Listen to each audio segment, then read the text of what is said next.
Hey guys, how are you all doing?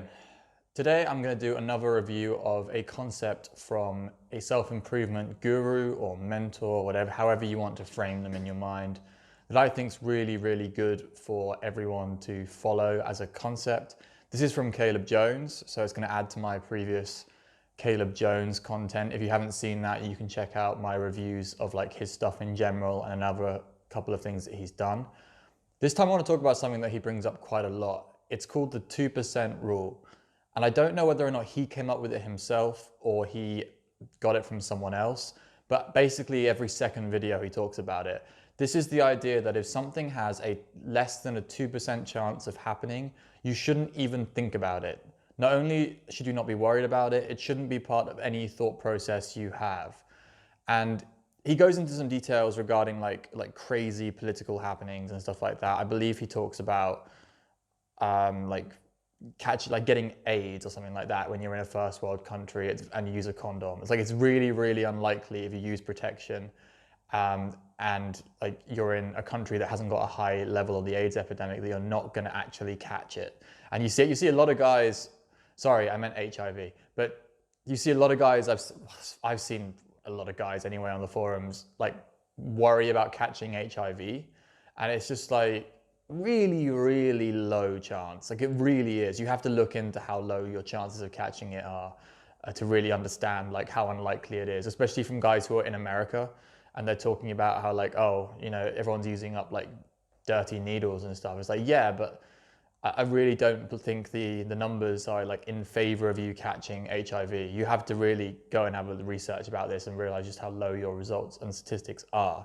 And it's other stuff like that. He also talks about how like, I don't know, my example I remember is like you might get arrested trying to do cold approach or something like that. That's another one. I remember when I first started doing cold approach, I was like very scared of the idea of a girl running to the police because I said, hello, you're cute.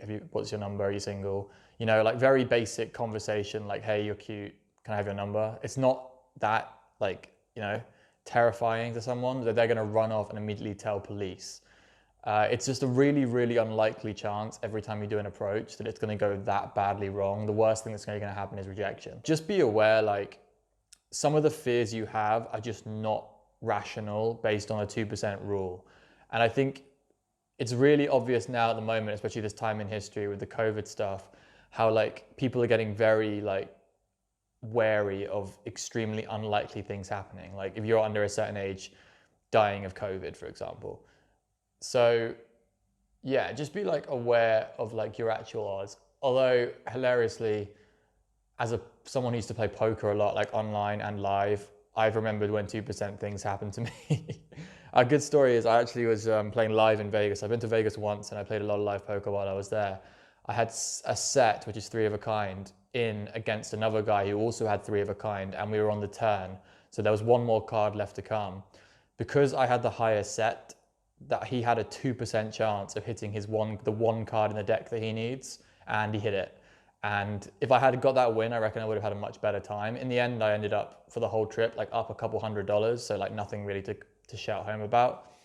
I didn't play for like a day after that. It was just so unlucky. Cameron from the future here. Forgot to mention in this video, getting it in set over set was obviously the correct call. And in poker, you have to actually put your money in, getting like a good return in terms of the likelihood you're going to win the hand versus the amount of money you're putting in. So it's complicated. I would explain it in another video maybe about poker. But the idea that I wouldn't get it in because there was a 2% chance of losing is the most ludicrous idea in the world. You would get it in with a lot less percentage chance of losing, a lot greater percentage chance of losing that and still be very happy about how you played. Obviously, just because I lost this hand and the amount of money that I lost on that hand, that it was still 100% the correct call, and I would never have been concerned about a 2% chance of losing had I known what his hand was. And in fact, at that point, I basically knew his hand wouldn't have much of a chance of beating my hand, so I basically had the nuts. Okay, hope that was more clear. 2% doesn't mean it's not going to happen, but it means realistically it isn't going to happen. Like that is a very, very unlikely thing to happen. Playing online, these things have happened more often because I play way more hands. That's just the way it is. Like 2% chance is a really, really, really low chance that you should not worry about, and Caleb's absolutely right. So don't stress about this stuff. Get on with your life. As soon as you realize something is under 2%, throw it out, okay? Just don't worry about it anymore. Recognize through this framework that things that are less than 2% chance do not matter. All right, guys, I'll speak to you in the next video. Peace out.